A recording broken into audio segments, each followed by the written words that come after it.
સુરત શહેરમાં કથિત પત્રિકા કાંડ બાદ શિક્ષણ સમિતિના અધ્યક્ષનું રાજીનામું લઈ લેવામાં આવ્યું છે। શિક્ષણ સમિતિના અધ્યક્ષના રાજીનામા બાદ અધ્યક્ષ અને ઉપાધ્યક્ષ કોણ હશે તેની અનેક અટકળો ચાલતી હતી।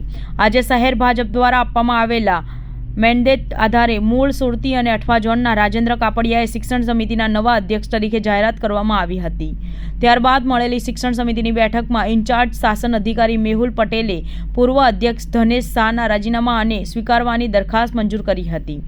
ત્યારબાદ કાર્યકારી અધ્યક્ષ સ્વાતિ સોસાએ બોર્ડની કાર્યવાહી શરૂ કરી હતી।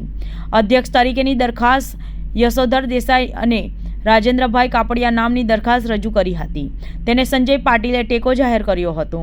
કાર્યકારી અધ્યક્ષ સ્વાતિ સોસાએ કોઈ દરખાસ્ત આવી ન હોય અને રાજેન્દ્ર કાપડિયાને અધ્યક્ષ જાહેર કર્યા છે। ત્યારબાદ અધ્યક્ષ રાજેન્દ્ર કાપડિયાએ ઉપાધ્યક્ષની દરખાસ્ત માંગી હતી। તે દરખાસ્ત વિનોદ ગજેરાએ રજૂ કરી હતી અને તેને અનુરાગ કોઠારીએ ટેકો આપ્યો હતો। ઉપાધ્યક્ષ તરીકે રચના ગોસ્વામીના નામની જાહેરાત થઈ હતી। તેમની વરણી કરવામાં આવી હતી।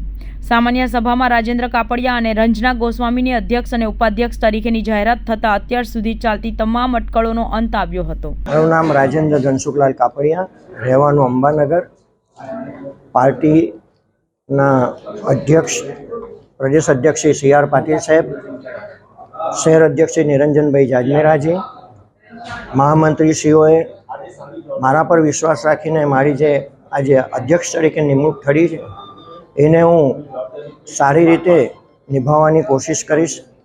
મારા દરેક સભ્યો અનુભવી છે, કોર્પોરેટર તરીકે પણ રહી ચૂકેલા છે। એ લોકોના સાથ સહકારથી બાળકોના હિત માટે, શિક્ષકોના હિત માટે જે કરવાનું હશે તે ઉપર સુધી લેવલ સુધી પહોંચાડીને સારા પ્રયત્ન કરીશું।